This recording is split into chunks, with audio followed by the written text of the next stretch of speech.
For being here. This is your first interview since the verdict. It's been 48 hours. Where's your head at? Well, look, I'm fighting for the Constitution. I'm fighting for the same thing that you three. I watch you all the time, and same thing that you do. You fight for freedom. You fight for your country. These people are sick. They're sick. They're deranged. The Will Cain Show on Fox News with Fox and Friends aired on June 3rd, 2024, and this time, the episode was quite different. That day, the host held an exclusive interview with brand new felon Donald Trump and talked to him about his feelings after the conviction and what comes next for him. There's a whole sickness going on right now, so we're doing really well. It's very interesting. Jury came in.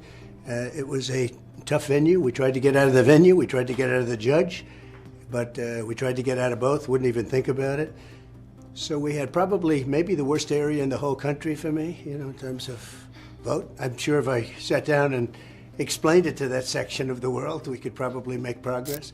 Moreover, the interview also talked about what Trump aims to do for America and American citizens if he becomes president again. What's interesting is that during this part of the interview, Donald Trump was asked what can only be classified as a difficult yet straightforward question, and Donald Trump froze before answering it. Americans have lost a lot of trust in institutions, and I think there's been a lot of discussion, especially online and especially with young people. How do we rebuild that trust in institutions? The CIA, the FBI, all those institutions. Yeah, you're right.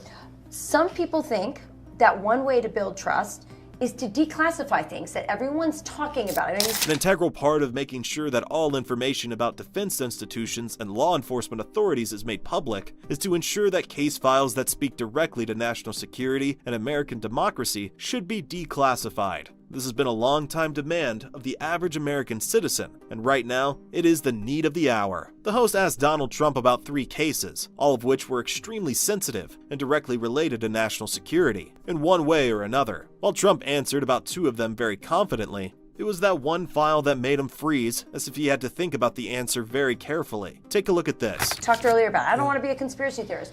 So, if you were president, would you declassify, you can answer yes or no to these. Yeah. Would you declassify the 9/11 files? Yeah. Would you declassify JFK files? Yeah. Would I you? I did a lot of it. Would you declassify the Epstein files? Yeah, I would.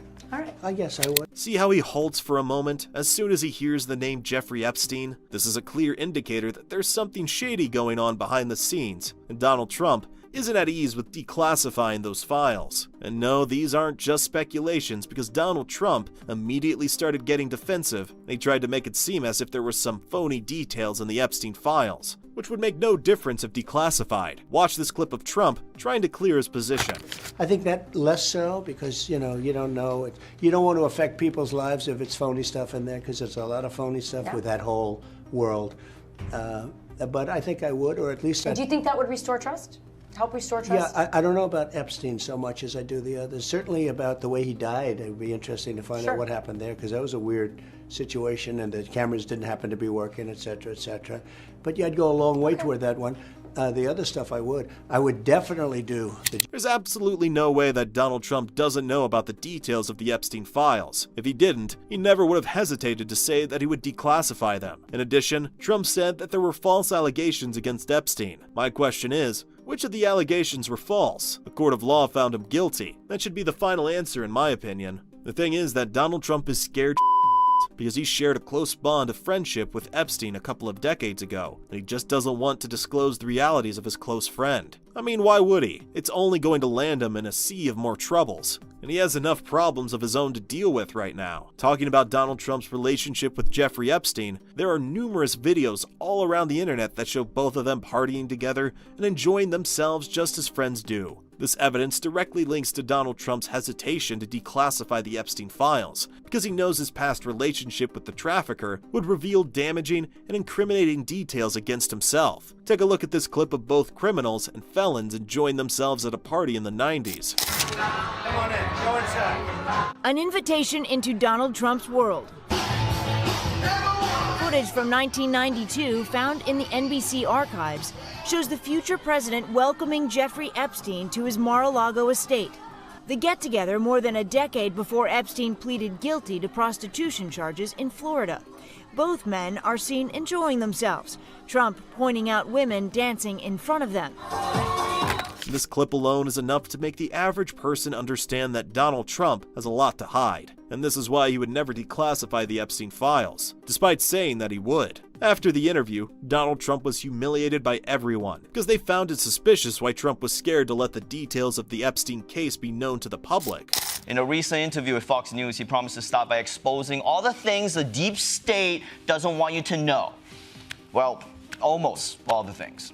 Yeah, I would. I guess I would. I think that less so.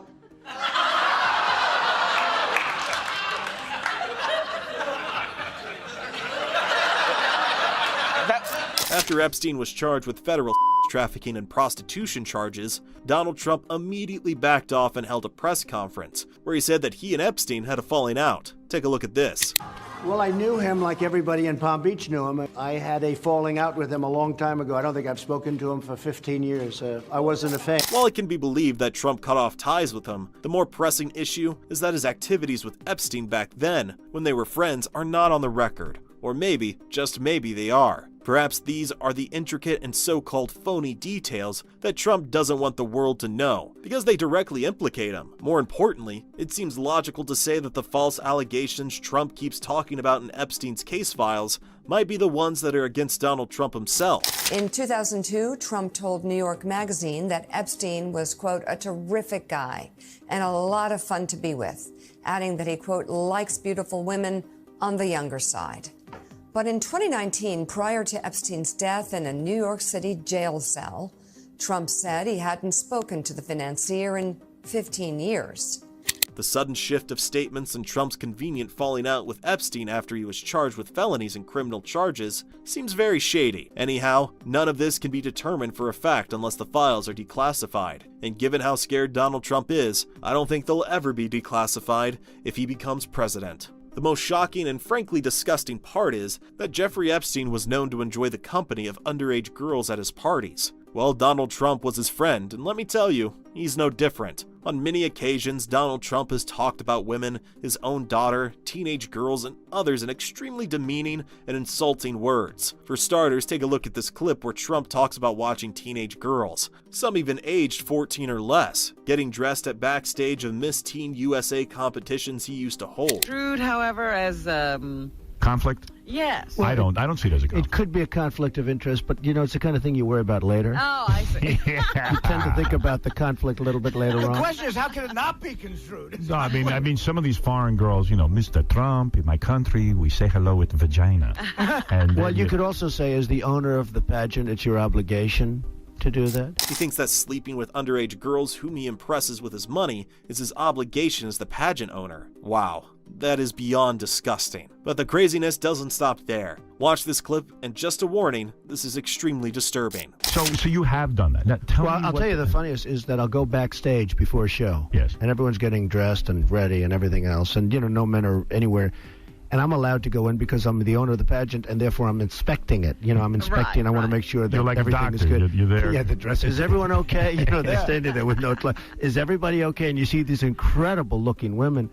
And so I sort of get away with things like that. That is the former president of the United States that we're talking about, by the way. And he's not just a felon or a offender. This guy is literally a abuser who used to lure underage girls into thinking they were participating in a beauty contest, and he would take advantage of them by watching them get dressed. For the MAGA fans, I hope this is an eye-opener, because this is the kind of person you people support and want to see run America. Oh, and this isn't a one-time thing. Donald Trump talked about Lindsay Lohan on the Howard Stern show back in 2004. And before we play the clip for you, it's important to note that Lindsay Lohan was not even 18 at this time. What do you think of Lindsay Lohan, Howard? I think she's hot. There's something there, right? Yes. But you have to like freckles.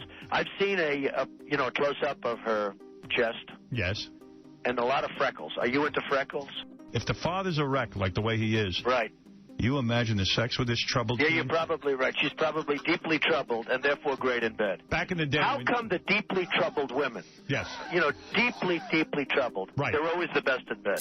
It's so disturbing to hear these comments coming from a guy who could have very well been the age of the girls he used to inspect. I mean, Lindsay Lohan was merely 18 and Trump was over 56 years old at the time. Just let that sink in for a moment. Although it's extremely disgusting to talk about these things, I believe it's important to know how troubled and dangerous Donald Trump is as an individual and as the President of the United States. Take a look at this clip where Donald Trump lets Howard Stern talk about Ivanka Trump in the most gross way, and Trump agrees with him, as if he had just said nothing wrong or insulting. My daughter is beautiful, Ivanka.